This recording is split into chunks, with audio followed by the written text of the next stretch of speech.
Chapter 1. What? No children? Once upon a time so long ago that I had quite forgotten the date, there lived a king and queen who had no children. And the king said to himself, "All the queens of my acquaintance have children, some 3, some 7, and some as many as 12, and my queen has not one. I feel ill-used." So he made up his mind to be cross with his wife about it. But she bore it all like a good, patient queen as she was. Then the king grew very cross indeed, but the queen pretended to take it all as a joke, and as a very good one too. "Why don't you have any daughters at least?" said he. "I don't say sons, that might be too much to expect." "I am sure, dear king, I am very sorry," said the queen. "So you ought to be," retorted the king. "You're not going to make a virtue of that, surely."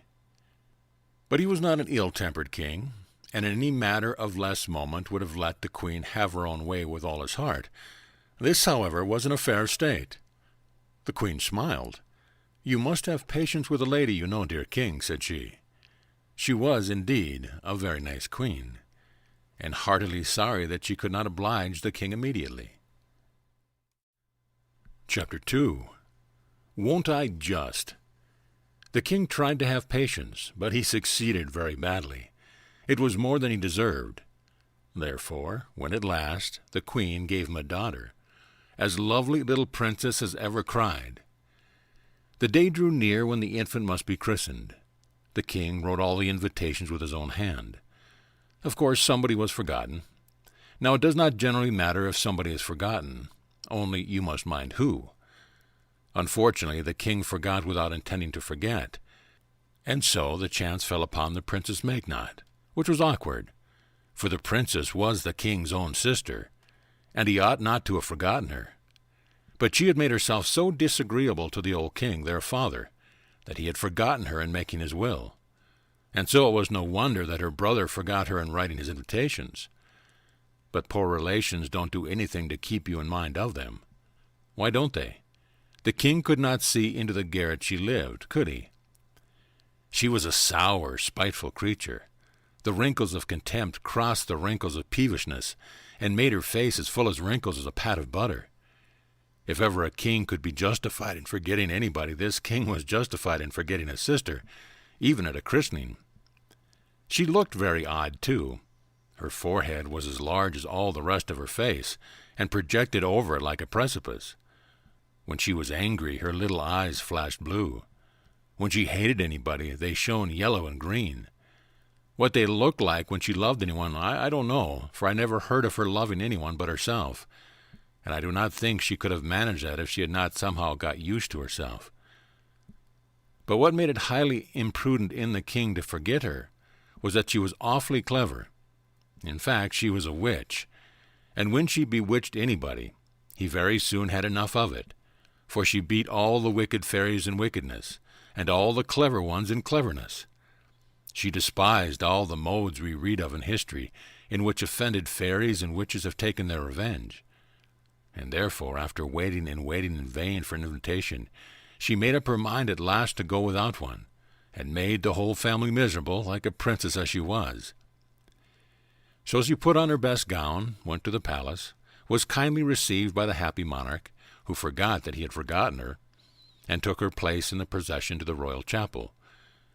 When they were all gathered about the font, she contrived to get next to it, and throw something into the water, after which she maintained a very respectful demeanor till the water was applied to the child's face.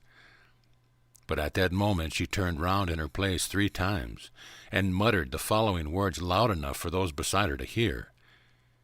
"Light of spirit, by my charms, light of body, every part, never weary human arms, only crush thy parents' heart." They all thought she had lost her wit, and was repeating some foolish nursery rhyme, but a shudder went through the whole of them notwithstanding. The baby, on the contrary, began to laugh and crow, while the nurse gave a start and smothered cry, for she thought she was struck with paralysis. She could not feel the baby in her arms, but she clasped it tight and said nothing, because the mischief was done. Chapter 3. Well, she can't be ours. Her atrocious aunt had deprived the child of all of her gravity. If you ask me how this was effected, I answer, in the easiest way in the world. She had only to destroy gravitation. For the princess was a philosopher, and knew all the ins and outs of the laws of gravitation, as well as the ins and outs of her bootlace. And being a witch as well, she could abrogate those laws in a moment, or at least so clog their wheels and rust their bearings that they would not work at all. But we have more to do with what followed than how it was done. The first awkwardness that resulted from this unhappy privation was that the moment the nurse began to float the baby up and down, she flew from her arms toward the ceiling. Happily, the resistance of the air brought her ascending career to a close within a foot of it. There she remained, horizontal, as when she left her nurse's arms, kicking and laughing amazingly. The nurse, in terror, flew to the bell and begged the footman who answered it to bring up the house steps directly. Trembling in every limb, she climbed upon the steps and had to stand upon the very top and reach up before she could catch the floating tail of the baby's long clothes. When the strange fact came to be known, there was a terrible commotion in the palace. The occasion of its discovery by the king was naturally a repetition of the nurse's experience. Astonished that he felt no weight when the child was laid in his arms, he began to waver up and not down, for she slowly ascended to the ceiling as before, and there remained floating in perfect comfort and satisfaction, as was testified by her peals of tiny laughter. The king stood staring up in speechless amazement, and trembled so that his beard shook like grass in the wind. At last, turning to the queen, who was just as horror-struck as himself, he said, gasping, staring, and stammering, "She can't be ours, queen." Now the queen was much cleverer than the king, and had begun already to suspect that this effective came by cause. "Well, I'm sure she is ours," answered she, "but we ought to have taken better care of her at the christening. People who were never invited ought not to have been present." "Oh-ho," said the king, tapping his forehead with his forefinger. "I have it all. I've found her out. Don't you see it, queen? Princess MacDonald has bewitched her." "That's just what I say," answered the queen. "I beg your pardon, my love. I did not hear you. John, bring the steps I get on my throne with." For he was a little king with a great throne, like many other kings. The throne steps were brought and set upon the dining table, and John got upon the top of them. But he could not reach the little princess, who lay like a baby laughter cloud in the air, exploding continuously. "Take the tongs, John," said his majesty, and getting up on the table he handed them to him. John could reach the baby now, and the little princess was handed down by the tongs. Chapter 4. Where is she? One fine summer day, a month after these first adventures, during which time she had been very carefully watched, the princess was lying on the bed in the queen's own chamber, fast asleep. One of the windows was open, for it was noon, and the day was so sultry that the little girl was wrapped in nothing less ethereal than slumber itself. The queen came into the room, and not observing that the baby was on the bed, opened another window. A frolicsome fairy wind, which had been watching for a chance of mischief, rushed in at the one window, and taking its way over the bed where the child was lying, caught her up and rolling and floating her along like a piece of flue, or a dandelion seed, carried her with it through the opposite window and away. The queen went downstairs, quite ignorant of the loss she had herself just occasioned. When the nurse returned, she supposed that her majesty had carried her off, and dreading a scolding, delayed making inquiry about her. But hearing nothing, she grew uneasy, and went at length to the queen's boudoir, where she found her majesty. "Please, your majesty, shall I take the baby?" said she. "Where is she?" said the queen. "Please forgive me. I know it was wrong." "What do you mean?" said the queen, looking grave. "Oh, don't frighten me, your majesty," exclaimed the nurse, clasping her hands. The queen saw that something was amiss, and fell down in a faint. The nurse rushed about the palace, screaming, "My baby, my baby!" Every one ran to the queen's room, but the queen could give no orders. They soon found out, however, that the princess was missing, and in a moment the palace was like a beehive in the garden. And in 1 minute more the queen was brought to herself by a loud shout and a clapping of hands. They had found the princess fast asleep under a rose-bush, to which the elvish little wind-puff had carried her, finishing its mischief by shaking a shower of red rose leaves all over the little white sleeper. Startled by the noise of the servant's maid, she woke, and furious with glee, scattered the rose leaves in all directions, like a shower of spray in the sunset.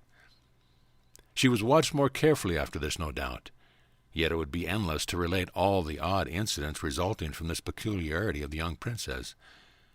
But there never was a baby in the house, not to say a palace, that kept the household in such constant good humor, at least below stairs. If it was not easy for her nurses to hold her, at least she made neither their arms nor their hearts ache. And she was so nice to play at ball with. There was positively no danger of letting her fall. They might throw her down or knock her down or push her down, but couldn't let her down. It is true they might let her fly into a fire or a coal hole, or through the window, but none of these accidents had happened as yet. If you heard peals of laughter resounding from some unknown region, you might be sure enough of the cause. Going down into the kitchen or the room, you would find Jane or Thomas, Robert, Susan, and all and some playing at ball with the little princess. She was the ball herself, and did not enjoy it all the less for it. Away she went, flying from one to another, screeching with laughter, and the servants loved the ball itself better even than the game. But they had to take some care how they threw her, for if she received an upward direction, she would never come down again without being fetched. Chapter 5. What is to be done? But above stairs it was different. One day, for instance, after breakfast, the king went into the counting-house and counted out his money. The operation gave him no pleasure. "To think," said he to himself, "that every one of these gold sovereigns weighs 1/4 of an ounce, and my real, live, flesh-and-blood princess weighs nothing at all." And he hated his gold sovereigns as they lay with a broad smile of self-satisfaction all over their yellow faces. The queen was in the parlor eating bread and honey, but at the second mouthful she burst out crying and could not swallow it. The king heard her sobbing. Glad of anybody, but especially of his queen, to quarrel with, he clashed his golden sovereigns in his money-box, clapped on his crown on his head, and rushed into the parlor. "What is this all about?" exclaimed he. "What are you crying for, queen?" "Well, I can't eat it," said the queen, looking ruefully at the honey-pot.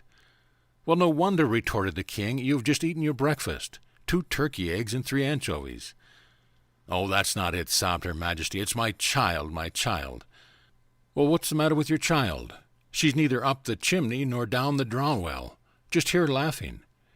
Yet the king could not help a sigh, which he tried to turn into a cough, saying, "It is a good thing to be light-hearted, I am sure, whether she be ours or not."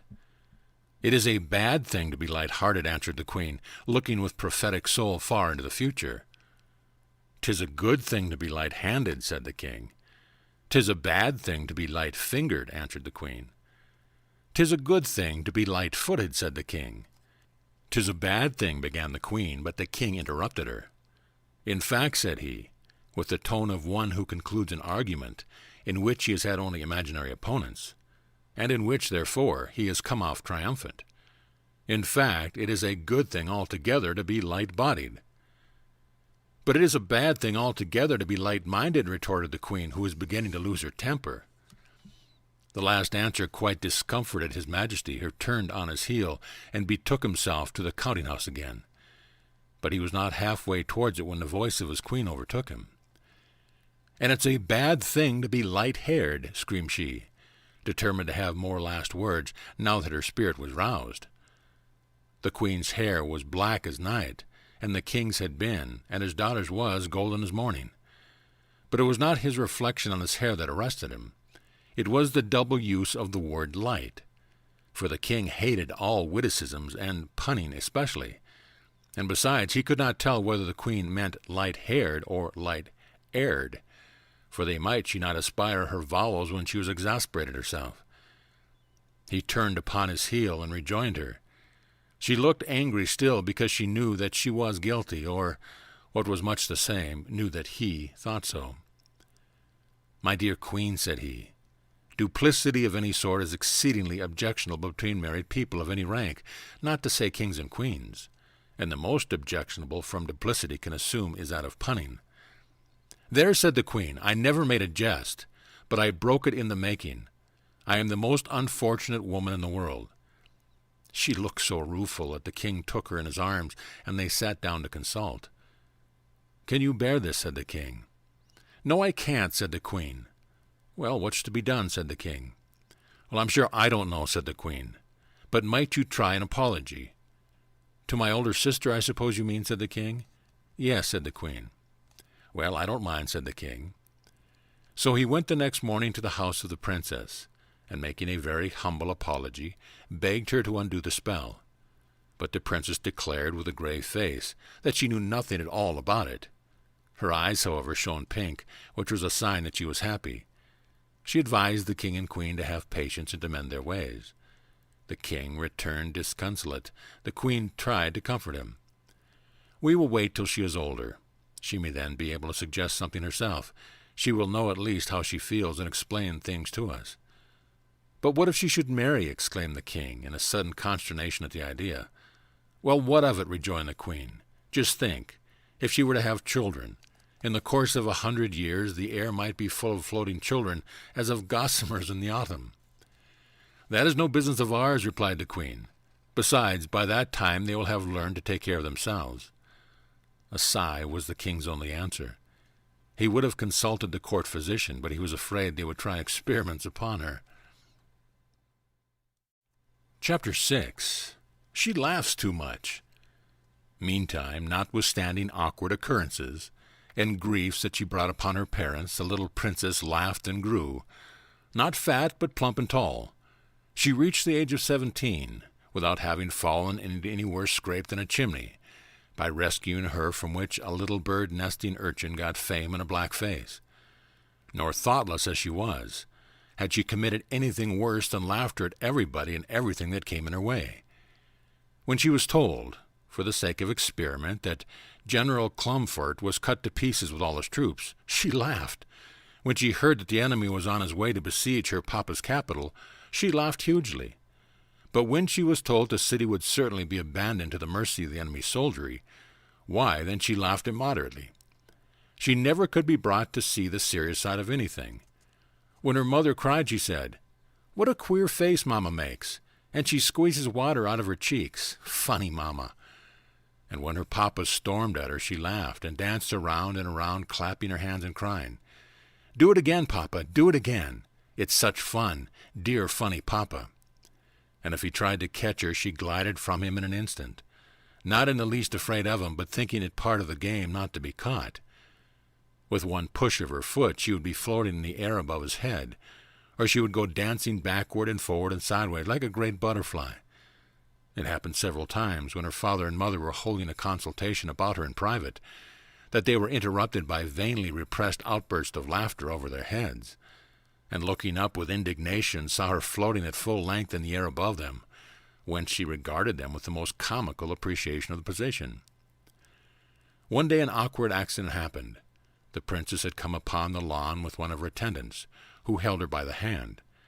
Spying her father at the other side of the lawn, she snatched her hand from the maid's and sped across to him.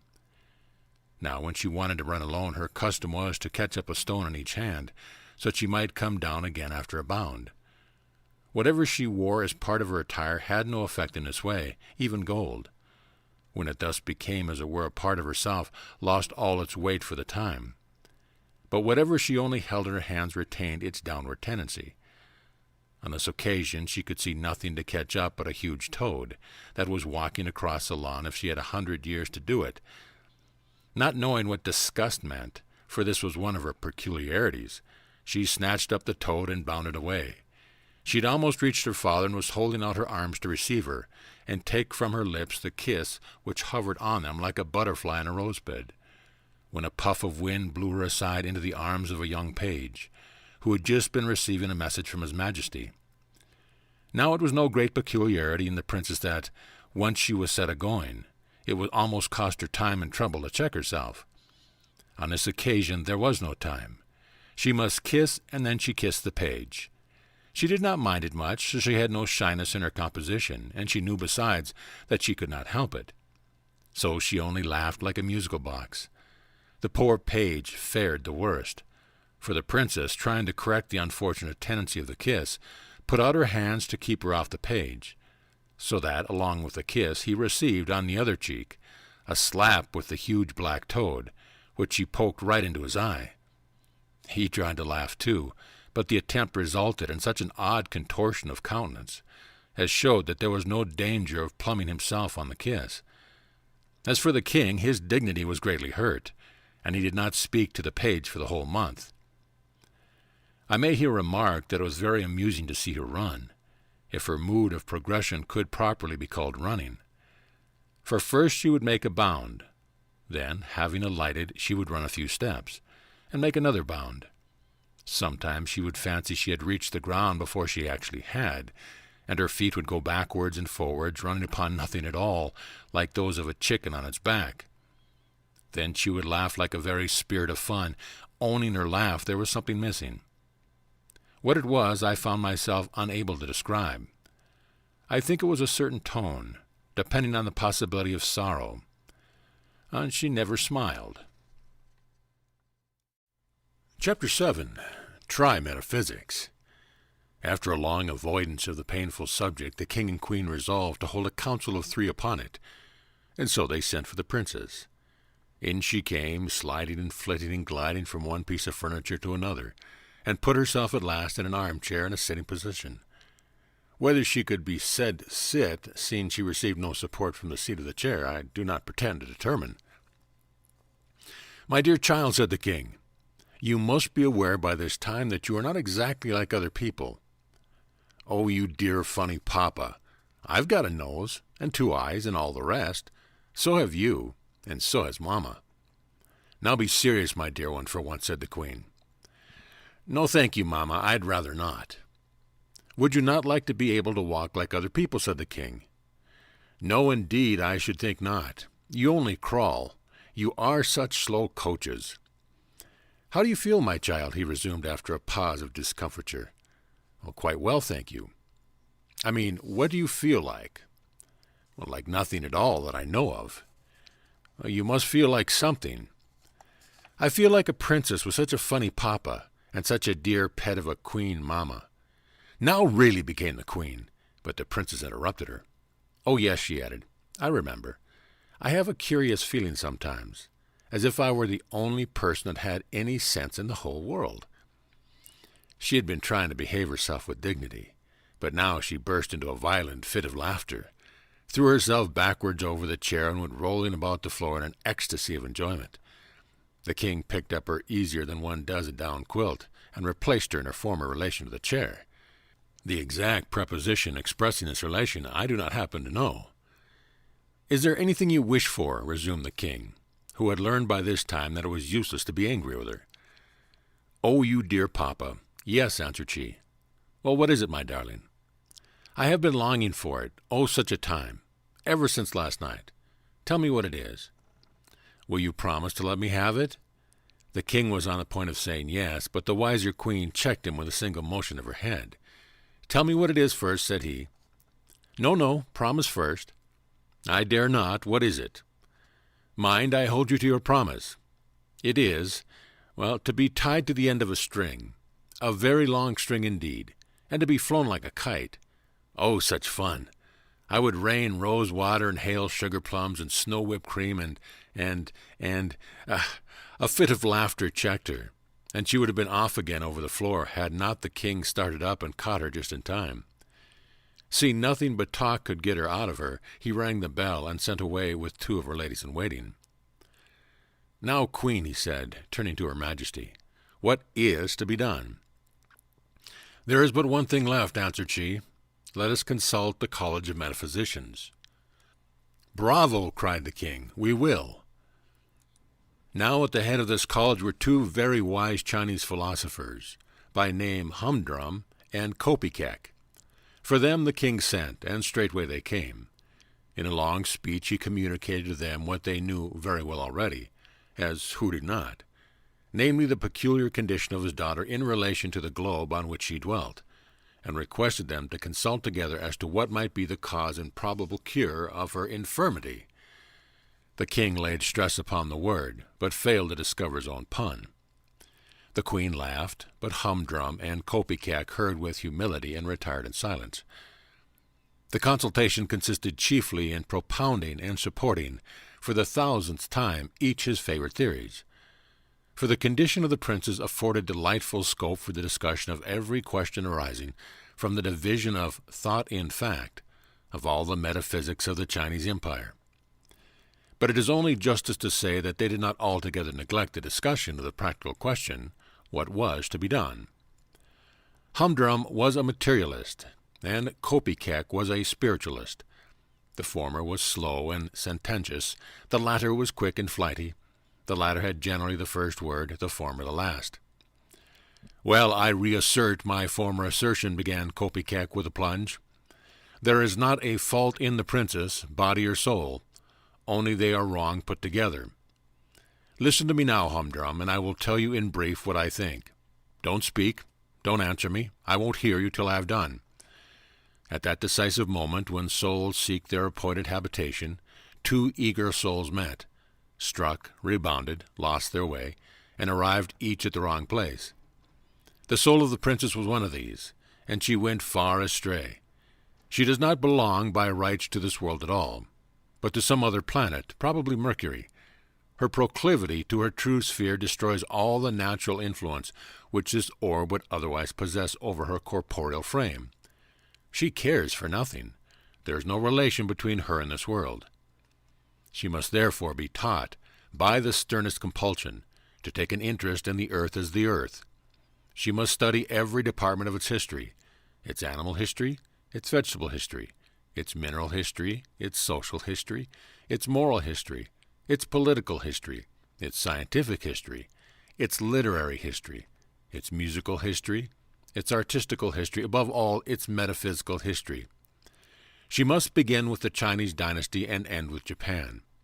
But first of all, she must study geology, and especially the history of the extinct races of animals, their natures, their habits, their loves, their hates, their revenges. She must.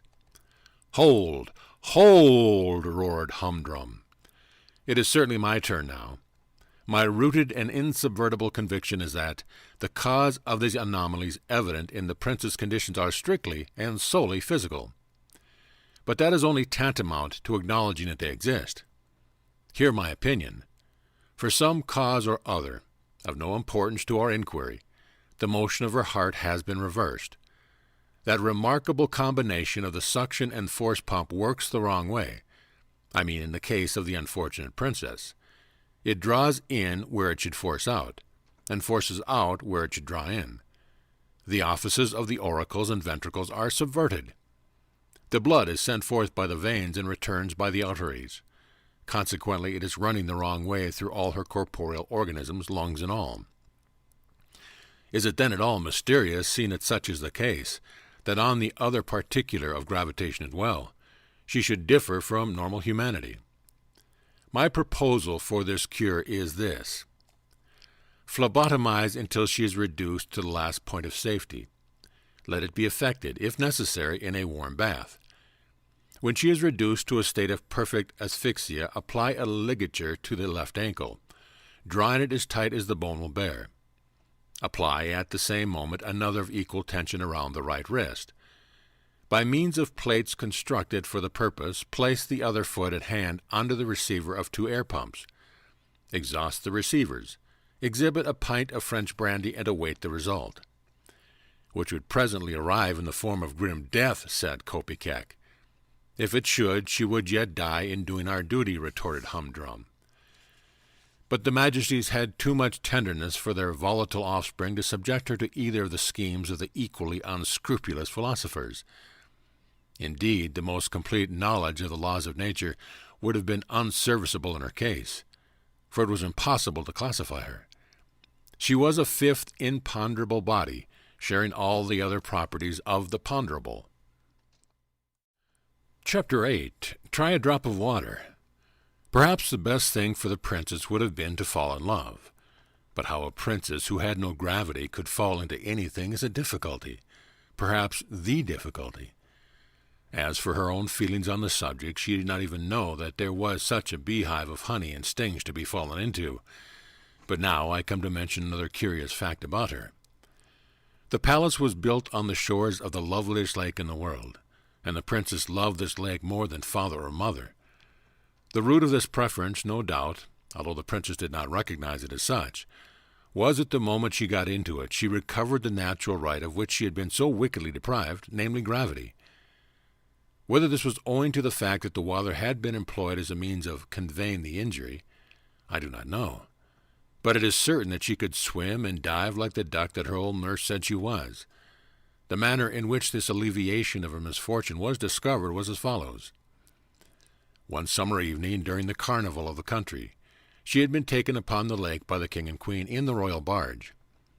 They were accompanied by many of the courtiers in the fleet of little boats. In the middle of the lake she wanted to get into the Lord Chancellor's barge, for his daughter, who was a great favorite with her, was in it with her father. Now, though the old king rarely condescended to make light of his misfortune, yet happening on this occasion to be in a particularly good humor, as the barges approached each other, he caught up the princess to throw her into the Chancellor's barge. He lost his balance, however, and dropping into the bottom of the barge, lost his hold of his daughter, not, however, before imparting to her the downward tendency of his own person, though in a somewhat different direction. For as the king fell into the boat, she fell into the water. With a burst of delighted laughter she disappeared into the lake. A cry of horror ascended from the boats. They had never seen the princess go down before. Half the men were under the water in a moment, but they had all, one after another, come up to the surface again for breath, when, tinkle, tinkle, babble, and gush, came the princess' laugh over the water from far away. There she was, swimming like a swan. Nor would she come out for king or queen, chancellor or daughter. She was perfectly obstinate. But at the same time she seemed more sedate than usual. Perhaps that was because a great pleasure spoils laughing. At all events, after this, the passion of her life was to get into the water, and she was always the better behaved, and the more beautiful the more she had of it. Summer and winter it was quite the same, only she could not stay so long in the water when they had to break the ice to let her in. Any day, from morning till evening in summer, she might be descried, a streak of white in the blue water, laying as still as a shadow of a cloud, or shooting along like a dolphin, disappearing, coming up again far off, just where one did not expect her. She would have been in the lake at night, too, if she could have had her way, for the balcony of her window overhung a deep pool in it, and through a shallow, reedy passage she could have swum out into the wide, wet water, and no one would have been any wiser. Indeed, when she happened to wake in the moonlight, she could hardly resist the temptation. But there was the sad difficulty of getting into it. She had as great a dread of the air as some children have of the water, for the slightest gust of wind would blow her away, and a gust might arise in the stillest moment.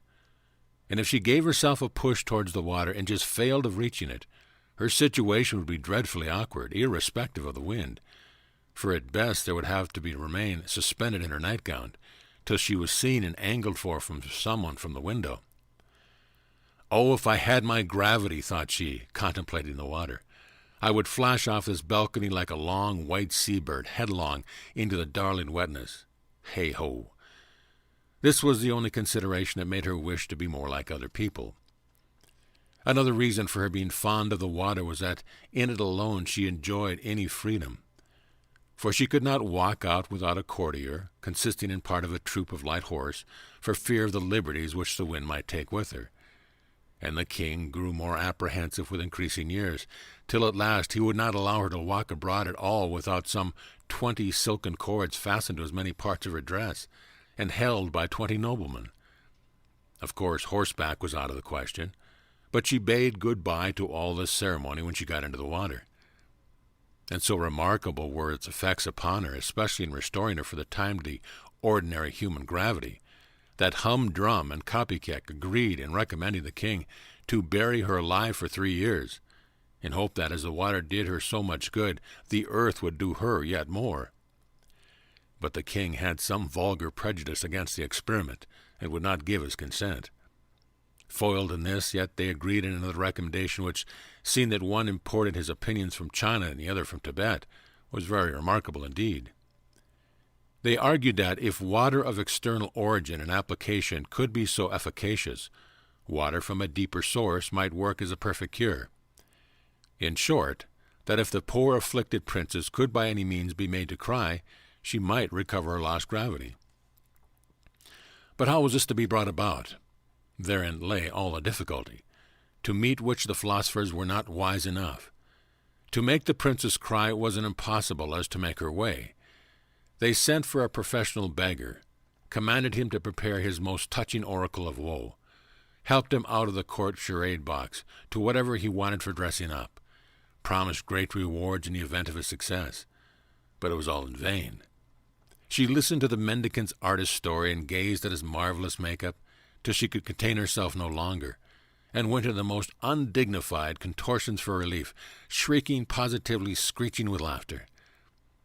When she had a little recovered herself, she ordered her attendants to drive him away, and not give him a single copper, whereupon his look of mortified discomfiture wrought her punishment in his revenge, for it sent her into violent hysterics, from which she was difficultly recovered. But so anxious was the king that suggestion should have a fair trial, that he put himself in a rage one day, and rushing up to her room, gave her an awful whipping. Yet not a tear would flow. She looked grave, and her laughing sounded uncommonly like screaming. That was all. The good old tyrant, though he put on his best gold spectacles to look, could not discover the smallest cloud in the serene blue of her eyes. Chapter 9. Put me in again. It must have been about this time that the son of a king, who lived 1,000 miles from Lagobel, set out to look for the daughter of a queen. He traveled far and wide, but as sure as he found a princess, he found some fault in her. Of course, he could not marry a mere woman, however beautiful, and there was no princess to be found worthy of him. Whether the prince was so near perfection that he had a right to demand perfection itself, I cannot pretend to say. All I know is that he was a fine, handsome, brave, generous, well-bred, and well-behaved youth, as all princes are. In his wandering he had come across some reports about our princess, but as everybody said she was bewitched, he never dreamed that she could bewitch him. For what indeed could a prince do with a princess that had lost her gravity? Who could tell what she might not lose next? She might lose her visibility, or her tangibility, or, in short, the power of making impressions upon the radical sensorium, so that she should never be able to tell whether she was dead or alive. Of course, he made no further inquiries about her. One day he lost sight of his retinue in a great forest. These forests are very useful in delivering princes from their courtiers, like a sieve that keeps back the bran. Then the princes got away to follow their fortunes. In this way they have the advantage of the princesses, who are forced to marry before they even have a bit of fun. I wish our princesses got lost in a forest sometime. One lovely evening, after wandering about for many days, he found that he was approaching the outskirts of this forest, for the trees had got so thin that he could see the sunset through them, and he soon came upon a kind of a heath. Next he came upon signs of human neighborhood, but by this time it was getting late, and there was nobody in the fields to direct him. After traveling for another hour, his horse, quite worn out with long labor and lack of food, fell, and was unable to rise again. So he continued his journey on foot. At length he entered another wood, not a wild forest, but a civilized wood, through which a footpath led him to the side of a lake. Along this path the prince pursued his way through the gathering darkness. Suddenly he paused and listened. Strange sounds came across the water. It was, in fact, the princess laughing.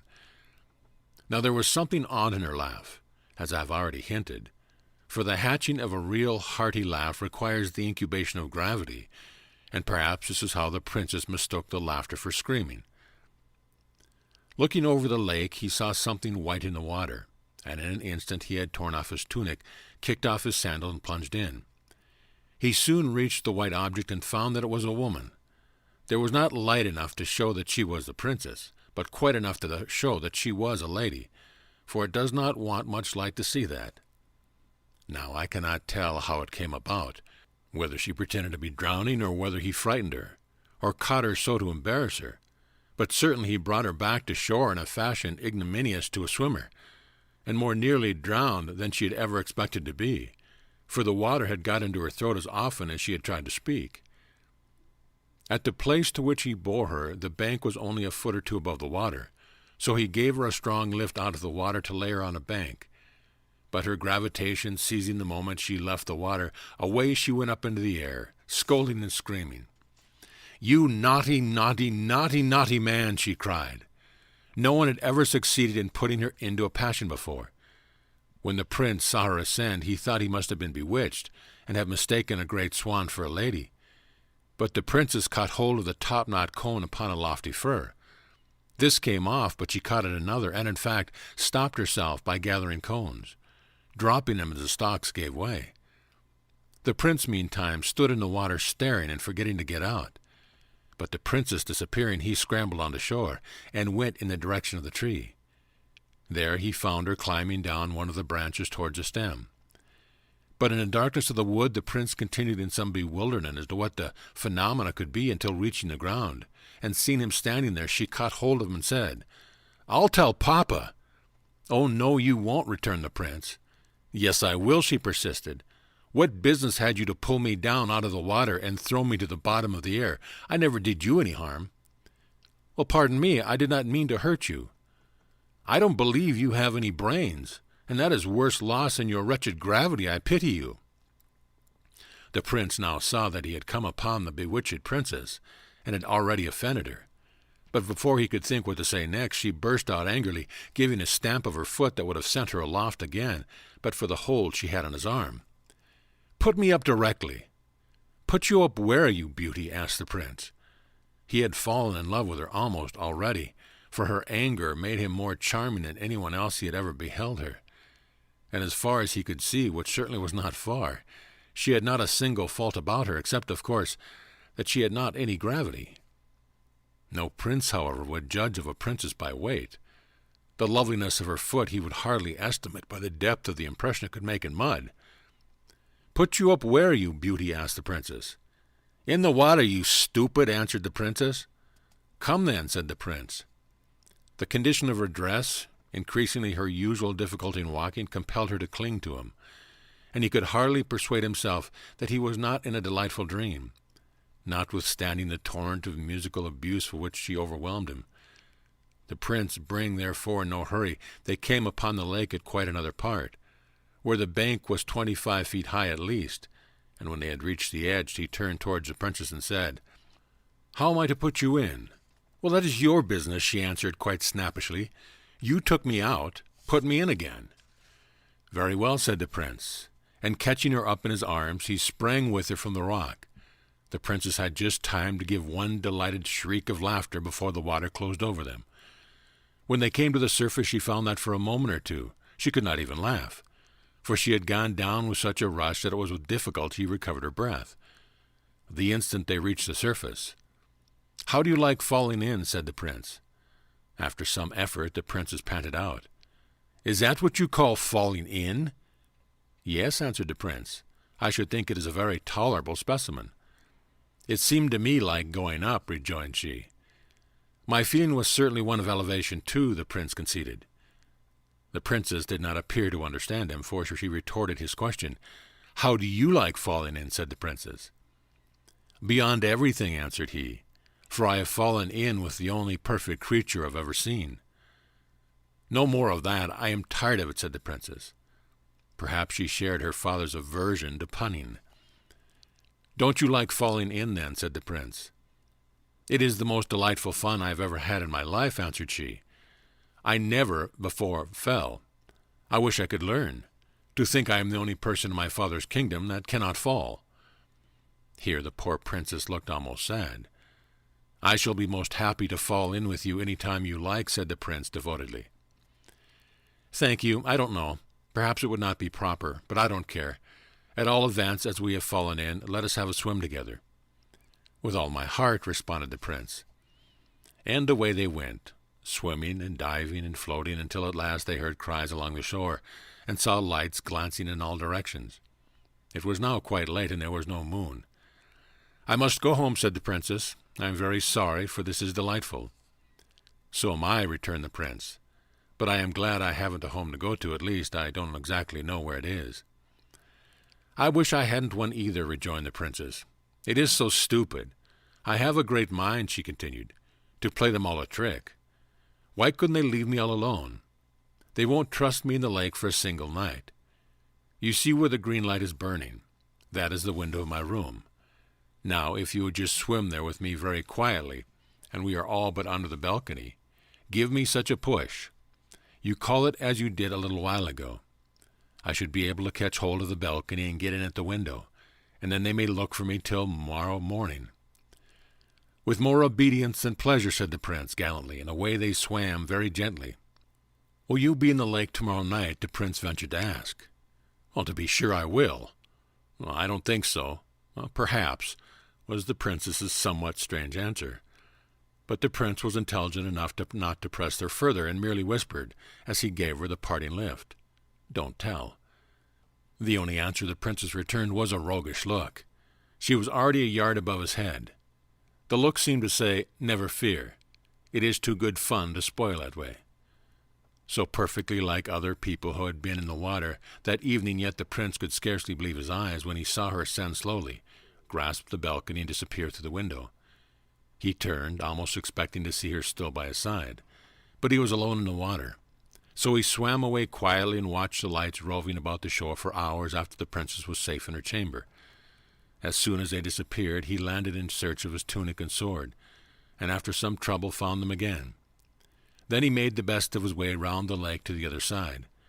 There the wood was wilder and the shore steeper, rising more immediately towards the mountains which surrounded the lake on all sides, and kept sending it messages of silvery streams from morning to night and all night long. He soon found a spot whence he could see the green light in the princess's room, and where, even in a broad daylight, he would be in no danger of being discovered from the opposite shore. It was a sort of cave in the rock, where he provided himself a bed of withered leaves, and lay down too tired for hunger to keep him awake. All night long he dreamed that he was swimming with the princess. Chapter 10. Look at the moon. Early the next morning the prince set out to look for something to eat, which he soon found at a forester's hut, where for many following days he was supplied with all that a brave prince could consider necessary. After having plenty to keep him alive for the present, he would not think of wants not yet in existence. Whenever care intruded, this prince always bowed him out in the most princely manner. When he returned from his breakfast to his watch-cave, he saw the princess already floating about in the lake, attended by the king and queen, whom he knew by their crowns, and a great company in lovely little boats, with canopies of all colors of the rainbow, and flags and streamers of a great many more. It was a very bright day, and soon the prince, burned up with the heat, began to long for the cold water and the cool princes. But he had to endure till twilight, for the boats had provisions on board, and it was not till the sun went down that the gay party began to vanish. Boat after boat drew away to the shore, following that of the king and queen, till only one, apparently the princess' own boat, remained. But she did not want to go home even yet, and the prince thought he saw her order the boat to the shore without her. At all events, it rowed away, and now of all the radiant company only one white speck remained. Then the prince began to sing, and this is what he sang. "Lady fair, swan white, lift thine eyes, banish night. By the might of thine eyes, snowy arms, oars of snow, o'er her hither, plashing low, soft and slow, o'er her hither. Stream behind her o'er the lake, radiant whiteness in her wake. Following, following for her sake, radiant whiteness. Cling about her waters blue, part not from her, but renew. Cold and true kisses round her. Lap me round waters sad, that have left her make me glad, for ye had kissed her ere ye left her." Before he had finished his song, the princess was just under the place where he sat, and looking up to find him, her ears had led her truly. "Would you like a fall, princess?" said the prince, looking down. "Ah, there you are. Yes, if you please, prince," said the princess, looking up. "Well, how do you know I am a prince, princess?" said the prince. "Because you are a very nice young man, prince," said the princess. "Well, come up then, princess." "Fetch me, prince." The prince took off his scarf, then his sword-belt, then his tunic, tied them all together, and let them down. But the line was far too short. He unwound his turban and added to the rest. When it was all but long enough, and his purse completed it, the princess just managed to lay hold of the knot of money, and was beside him in a moment. This rock was much higher than the other, and the splash and the dive were tremendous. The princess was in ecstasy of delight, and their swim was delicious. Night after night they met and swam about in a dark clear lake, where such was the prince's gladness, that whatever the prince's way of looking at things infected him, or he was actually getting light-headed. He often fancied he was swimming in the sky instead of the lake, but when he talked about being in heaven, the princess laughed at him dreadfully. When the moon came, she brought them fresh pleasures. Everything looked strange and new in her light, with an old, withered, yet unfading newness. When the moon was nearly full, one of the great delights was to dive deep into the water, and then, turning round, look up through it at the great blot of light close above them, shimmering and trembling and wavering, spreading and contracting, seeming to melt away and again grow solid. Then they would shoot up through the blot, and lo, there was the moon, far off, clear and steady and cold, and very lovely at the bottom of a deeper and bluer lake than theirs, as the princess said. The prince soon found out that while in the water the princess was very like other people, and besides this, she was not so forward in her questions or pert in her replies at sea as on the shore. Neither did she laugh so much, and when she did laugh it was more gently. She seemed altogether more modest and maidenly in the water than out of it. But when the prince, who had really fallen in love when he fell into the lake, began to talk to her about love, she always turned her head towards him and laughed. After a while she began to look puzzled, as if she were trying to understand what he meant, but could not, revealing the notion that he had meant something. But as soon as ever she left the lake, she was so altered that the prince said to himself, "If I marry her, I see no help for it. We must turn merman and mermaid, and go out to sea at once." Chapter 11. Hiss! The princess's pleasure in the lake had grown to a passion, and she could scarcely bear to be out of it for an hour. Imagine then her consternation when diving with the prince one night. A sudden suspicion seized her that the lake was not so deep as it used to be. The prince could not imagine what had happened. She shot to the surface and without a word swam at full speed towards the higher side of the lake. He followed, begging to know if she was ill or what was the matter. She never turned her head or took the smallest notice of his question. Arrived at the shore, she coasted the rocks with minute inspection, but she was not able to come to a conclusion, for the moon was very small and she could not see well. She turned, therefore, and swam home, without saying a word to explain her conduct to the prince, of whose presence she seemed no longer conscious. He withdrew to his cave in great perplexity and distress. Next day she made many observations, which, alas, strengthened her fears. She saw that the banks were too dry, and that the grass on the shore and the trailing plants on the rocks were withering away. She caused marks to be made along the borders and examined them day after day in all directions of the wind, till at last the horrible idea became a certain fact, that the surface of the lake was slowly sinking. The poor princess nearly went out of the little mind she had. It was awful to her to see the lake, which she loved more than any living thing, lie dying before her eyes. It sank away, slowly vanishing. The tops of the rocks that had never seen sun till now began to appear far down in the clear water. Before long they were dry in the sun. It was fearful to think of the mud that would soon lie there baking and festering, full of lovely creatures dying and ugly creatures coming to life, like the unmaking of a world. And how the hot sun would be without any lake. She could not bear to swim in it any more, and began to pine away. Her life seemed bound up with it, and ever as the lake sank, she pined. People said she would not live an hour after the lake was gone. But she never cried. A proclamation was made to all the kingdoms that whosoever should discover the cause of the lake's decrease would be rewarded after a princely fashion. Humdrum and Kopekek applied themselves to their physics and metaphysics, but in vain. Not even they could suggest a cause. Now the fact was that the old princess was at the root of the mischief.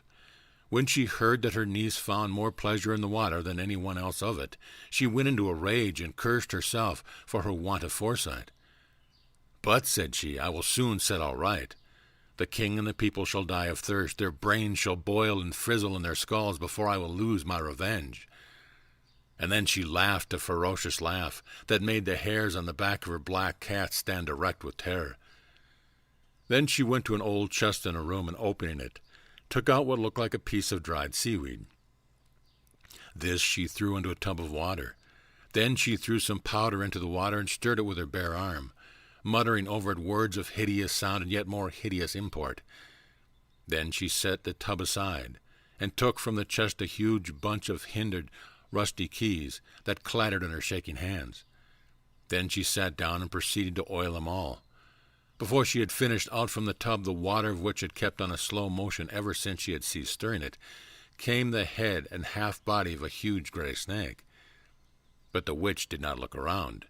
It grew out of the tub, waving itself backward and forward with a slow horizontal motion, till it reached the princess, when it laid its head upon her shoulder, and gave a low hiss in her ear. She started, but with joy, and seeing the head resting on her shoulder, drew it towards her and kissed it. Then she drew it all out of the tub and wound it around her body. It was one of those dreadful creatures which few had ever beheld, the white snakes of darkness. Then she took the keys and went down to her cellar, and as she unlocked the door she said to herself, "This is worth living for." Locking the door behind her, she descended a few steps into the cellar, and crossing it, unlocked another door into a dark, narrow passage. She locked this also behind her, and descended a few more steps. If anyone had followed the witch princess, he would have heard her unlock exactly 100 doors, and descend a few steps after unlocking each. When she had unlocked the last, she entered a vast cave, the roof of which was supported by huge natural pillars of rock. Now this roof was the underside of the bottom of the lake. She then untwined the snake from her body, and held it by the tail high above her. The hideous creature stretched up its head toward the roof of the cavern, which it was just able to reach. It then began to move its head backward and forward with a slow oscillating motion, as if looking for something. At the same moment the witch began to walk around and round the cavern, coming near to the center of every circuit, while the head of the snake described the same path over the roof that she did over the floor, for she kept holding it up, and still it kept slowly oscillating. Round and round the cavern they went, ever lessening the circuit, till at last the snake made a sudden dart, and clung to the roof with its mouth. "That's right, my beauty," cried the princess, "drain it dry." She let it go, left it hanging, and sat down on a great stone with her black cat, which had followed her all around the cave by her side. Then she began to knit and mutter awful words. The snake hung like a huge leech, sucking at the stone. The cat stood with his back arched, and his tail like a piece of cable, looking up at the snake, and the old woman sat and knitted and muttered. 7 days and 7 nights they remained thus, when suddenly the serpent dropped from the roof as if exhausted, and shriveled up till it was again like a piece of dried seaweed. The witch started to her feet, picked it up, put it in her pocket, and looked up at the roof. 1 drop of water was trembling on the spot where the snake had been sucking. As soon as she saw that, she turned and fled, followed by her cat. Shutting the door in a terrible hurry, she locked it, and having muttered some frightful words, sped to the next, which she also locked and muttered over, and so with all the 100 doors till she arrived in her own cellar. Then she sat down on the floor ready to faint, but listening with malicious delight to the rushing of water, which you could hear distinctly through all the 100 doors. But this was not enough. Not that she had tasted revenge, she lost her patience. Without further measure, the lake would be too long in disappearing. So the next night, with the last shred of the dying old moon rising, she took some of the water in which she had revived the snake, put it in a bottle, and set out, accompanied by her cat. Before morning she had made the entire circuit of the lake, muttering fearful words as she crossed every stream and casting into some of the water out of the bottle. When she had finished the circuit, she muttered yet again, and flung a handful of water towards the moon. Thereupon every spring in the county ceased to throb and bubble, dying away like the pulse of a dying man. The next day there was no sound of falling water to be heard along the borders of the lake. The very courses were dry, and the mountains showed no silvery streaks down their dark sides. And not alone had the fountains of Mother Earth ceased to flow, for all the babies throughout the country were crying dreadfully, only without tears. Chapter 12. Where's the Prince? Never since the night when the princess left him so abruptly had the prince had a single interview with her. He had seen her once or twice in the lake, but as far as he could discover, she had not been it any more at night.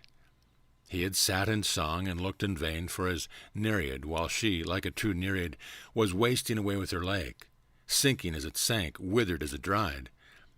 When at length he discovered the change that was taking place in the level of water, he was in great alarm and perplexity. He could not tell whether the lake was dying because the lady had forsaken it, or whether the lady would not come because the lake had begun to sink. But he resolved to know so much at least. He disguised himself, and going to the palace, requested to see the Lord Chamberlain. His appearance at once gained his respect, and the Lord Chamberlain, being a man of some insight, perceived that there was more in the prince's solicitation than met the ear. He felt likewise that one could tell whence a solution of the present difficulties might arise. So he granted the prince's prayer to be made shoe-black to the princess. It was rather cunning in the prince to request such an easy post, for the princess could not possibly soil any more shoes as the princess's. He soon learned all that could be told about the princess. He went nearly distracted, but after roaming about the lake for days, and diving in every depth that remained, all that he could do was to put an extra polish on the dainty pair of boots that was never called for. For the princess kept her room, with the curtains drawn to shut out the dying lake, but she could not shut it out of her mind for a moment. It haunted her imagination, so that she felt as if the lake were her soul, drying up within her, first to mud, then to madness and death. She thus brooded over the change with all its dreadful accommodations, till she was nearly distracted. As for the prince, she had forgotten him. However much she had enjoyed his company in the water, she did not care for him without it. But she seemed to have forgotten her father and mother too. The lake went on sinking. Small, slimy spots began to appear, which glittered steadily amidst the changeful shine of the water. These grew to broad patches of mud, which widened and spread, with rocks here and there, and floundering fishes and crawling eels swarming. The people went everywhere catching these and looking for anything that might have dropped from the royal boats. At length the lake was all but gone, only a few of the deepest pools remaining unexhausted. It happened one day that a party of youngsters found themselves on the brink of one of these pools in the very center of the lake. It was a rocky basin of considerable depth. Looking in, they saw at the bottom something that shone yellow in the sun. A little boy jumped in and dived for it. It was a plate of gold covered with writing. They carried it to the king. On one side of it stood these words: "Death alone from death can save. Love is death, and so is brave. Love can fill the deepest grave. Love loves on beneath the wave." Now this enigmatical enough to the king and courtiers, but the reverse of the plate explained it a little. Its writing amounted to this: if the lake should disappear, they must find the hole through which the water ran, but it would be useless to try to stop it by any ordinary means. There was but one effectual mode. The body of a living man could alone staunch the flow. The man must give himself of his own will, and the lake must take his life as it filled. Otherwise the offering would be of no avail. If the nation could not provide one hero, it was time it should perish. Chapter 13. Here I am. This was a very disheartening revelation to the king. Not that he was unwilling to sacrifice his subject, but that he was hopeless of finding a man willing to sacrifice himself. No time was to be lost, however, for the princess was lying motionless on her bed and taking no nourishment by lake water, which was now none of the best. Therefore the king caused the contents of the wonderful plate of gold to be published throughout the country. No one, however, came forward. The prince, having gone several days' journey into the forest to consult a hermit who he had met there on his way to Legable, knew nothing of the oracle till his return. When he had acquainted himself with all the particulars, he sat down and thought, "So, she will die if I don't do it, and the life would be nothing to me without her, so I shall lose nothing by doing it, and life will be pleasant to her as ever, for she will soon forget me, and there will be so much more beauty and happiness in the world. To be sure, I shall not see it." Here the poor prince gave a sigh. How lovely the lake will be in the moonlight, with that glorious creature sporting in it like a wild goddess. It is rather hard to be drowned by inches, though. Let me see. That will be 70 inches of me to drown. Here he tried to laugh, but could not. The longer the better, however, he resumed. For can I not bargain that the princess shall be beside me all the time? So I shall see her once more, kiss her perhaps, who knows, and die looking into her eyes. It will be no death, at least I shall not feel it. And to see the lake filling for the beauty again, all right, I am ready. He kissed the princess's boot, laid it down, and hurried to the king's apartment. But feeling as he went that anything sentimental would be disagreeable, he resolved to carry off the whole affair with nonchalance. So he knocked at the door of the king's counting-house, where it was all but a capital crime to disturb him.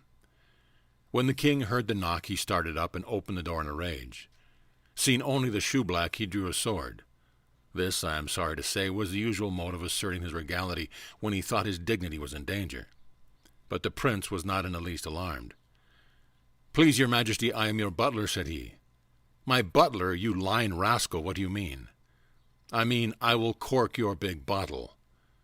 "Is this fellow mad?" bawled the king, raising the point of his sword. "I will put a stopper, plug, what you call it, in your leaky lake, grand monarch," said the prince.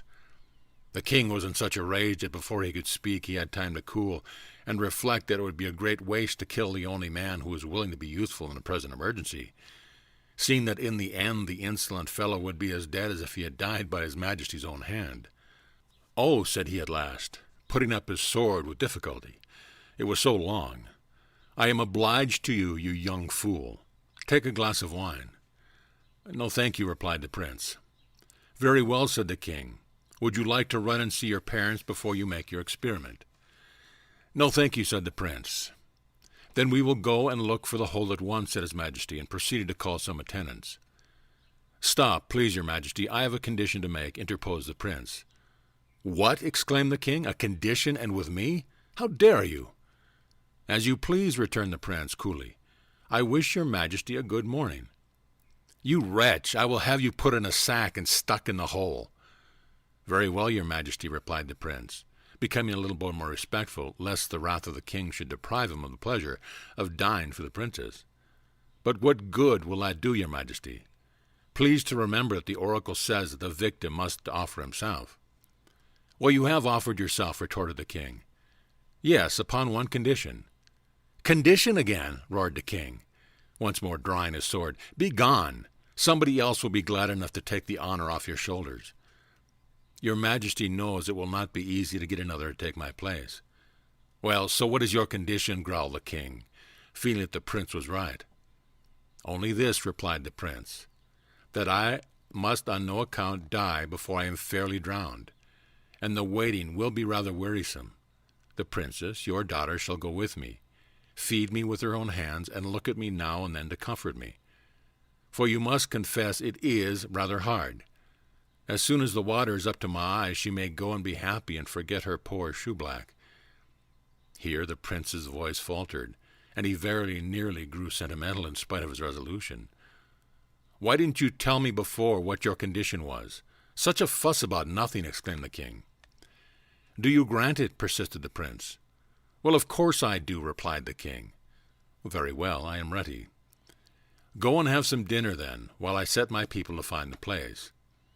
The king ordered out his guards and gave directions to the officers to find the hole in the lake at once.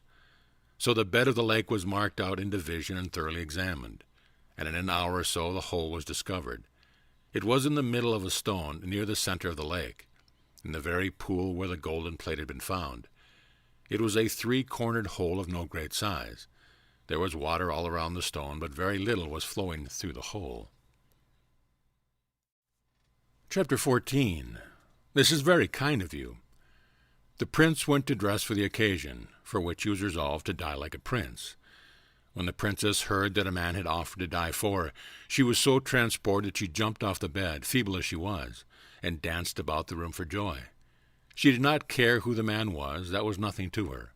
The hole wanted stopping, and if only a man would do, why take one? In an hour or two more everything was ready. Her maid dressed her in haste, and they carried her to the side of the lake. When she saw it, she shrieked and covered her face with her hands. They bore her across to the stone where they had already placed a little boat for her. The water was not deep enough to float it, but they hoped it would be before long. They laid her on cushions, placed in the boat wines and fruits and other nice things, and stretched a canopy over all. In a few minutes the prince appeared. The princess recognized him at once, but did not think it worth while to acknowledge him. "Here I am," said the prince. "Put me in." "Well, they told me it was a shoe-black," said the princess. "So I am," said the prince. "I blacked your little boots 3 times a day because they were all I could get of you. Put me in." The courtiers did not resent his bluntness, except by saying to each other that he was taking it out in impudence. But how was he to be put in? The golden plate contained no instructions on this point. The prince looked at the hole and saw but one way. He put both his legs into it, sitting on a stone and stooping forward, covered the corner that remained open with his 2 hands. In this uncomfortable position he resolved to abide his fate, and turning to the people he said, "Now you can go." The king had already gone home to dinner. "Now you can go," repeated the princess after him like a parrot. The people obeyed her and went. Presently a little wave flowed over the stone and wetted one of the prince's knees, but he did not mind it much. He began to sing, and the song he sang was this: "As the world that has no well, darting bright in forest dell, as a world without the gleam of the downward going stream, as a world without the glance of the ocean's fair expanse, as a world where ever rain glittered on the sunny plain, such my heart thy world would be, if no love did flow in thee. As a world without the sound of the rivulets underground, or the bubbling of the spring out of darkness wandering, or the mighty rush and flowing of the rivers downward going, or the music showers that drop on the outspread beach's top, or the ocean's mighty voice when his lifted waves rejoice, such my soul thy world would be, if no love did sing in thee.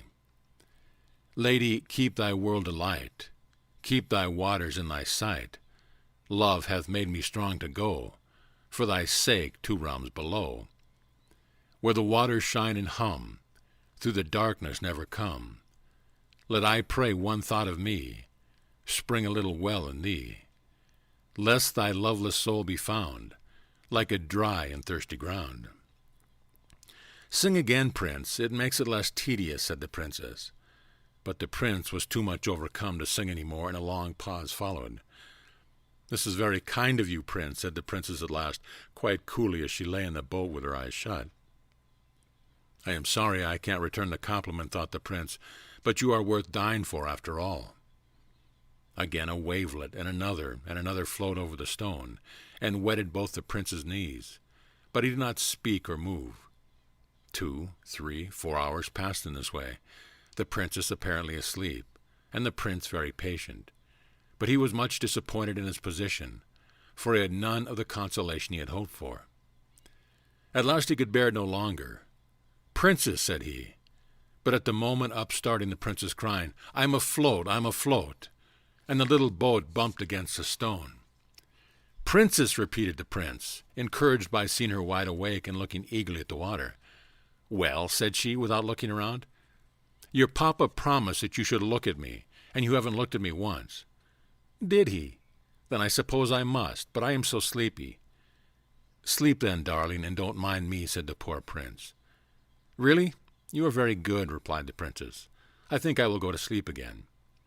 "Just give me a glass of wine and a biscuit first," said the prince very humbly. "With all my heart," said the princess, and gaped as she said it. She got the wine and the biscuit, however, and leaning over the side of the boat towards him, was compelled to look at him. "Why, prince," she said, "you don't look well. Are you sure you don't mind it?" "Not a bit," answered he, feeling very faint indeed. "Only I shall die before it is of any use to you, unless I have something to eat." "There, then," said she, holding out the wine to him. "Ah, you must feed me. I dare not move my hands. The water would run away directly." "Oh, good gracious," said the princess, and she began at once to feed him with bits of biscuits and sips of wine. As she fed him, he contrived to kiss the tips of her finger now and then. She did not seem to mind it one way or the other, but the prince felt better. "Now, for your own sake, princess," said he, "I cannot let you go to sleep. You must sit and look at me, else I shall not be able to keep up." "Well, I will do anything I can to oblige you," answered she, with a condescension, and sitting down. She did look at him, and kept looking at him with a wonderful steadiness, considering all things. The sun went down and the moon rose, and gush after gush the waters were rising up the prince's body. They were up to his waist now. "Why can't we go and have a swim?" said the princess. "There seems to be water enough just about here." "I shall never swim more," said the prince. "Oh, I forgot," said the princess, and was silent. So the water grew and rose up and up on the prince, and the princess sat and looked at him. She fed him now and then. The night wore on, the waters rose and rose. The moon rose likewise higher and higher, and shone full in the face of the dying prince. The water was up to his neck. "Will you kiss me, princess?" said he feebly. The nonchalance was all gone now. "Yes, I will," answered the princess, and kissed him with a long, sweet, cold kiss. "Now," said he, with a sigh of content, "I die happy." He did not speak again. The princess gave him some wine for the last time. He was past eating. Then he sat down again and looked at him. The water rose and rose. It touched his chin. It touched his lower lip. It touched between his lips. He shut them hard to keep it out. The princess began to feel strange. It touched his upper lip. He breathed through his nostrils. The princess looked wild. It covered his nostrils. Her eyes looked scared and shone strange in the moonlight. His head fell back. The water closed over it, and the bubbles of his last breath bubbled up through the water. The princess gave a shriek and sprang into the lake. She laid hold first of one leg and then of the other and pulled and tugged, but she could not move either. She stopped to take a breath, and that made her think that he could not get any breath. She was frantic. She got hold of him and held his head above the water, which was possible now his hands were no longer in the hole. But it was of no use, for he was past breathing. Love and water brought back all her strength. She got under the water and pulled with all her might, till at last she got one leg out. The other easily followed. How she got him into the boat she could never tell. But when she did, she fainted away. Coming to herself, she seized the oars, kept herself steady as best as she could, and rowed, though she never rowed before. Round rocks and over shallows and through mud she rowed, till she got to the landing stairs of the palace. By this time her people were on the shore, for they had heard her shriek. She made them carry the prince to her own room and lay him in her bed and light a fire and send for the doctor. "But the lake, your highness," said the chamberlain, who, roused by the noise, came in his nightcap. "Go and drown yourself in it," she said. This was the last rudeness of which the princess was ever guilty, and one must allow that she had good cause to feel provoked with the Lord Chamberlain. Had it been the king himself, he would have fared no better. But both he and the queen were fast asleep, and the chamberlain went back to his bed. Somehow the doctors never came. So the princess and her old nurse were left with the prince, but the old nurse was a wise woman and knew what to do. They tried everything for a long time without success. The princess was nearly distracted between hope and fear, but she tried on, one thing after another, and everything over and over again. At last, when they'd all but given up hope, just as the sun rose, the prince opened his eyes. Chapter 15. Look at the rain. The princess burst into a passion of tears and fell on the floor. There she lay for an hour, and her tears never ceased. All the pent-up crying of her life was spent now, and a rain came on, such as had never been seen in that country. The sun shone all the time, and the great drops which fell straight to the earth shone likewise. The palace was in the heart of the rainbow. It was a rain of rubies and sapphires and emeralds and topaz.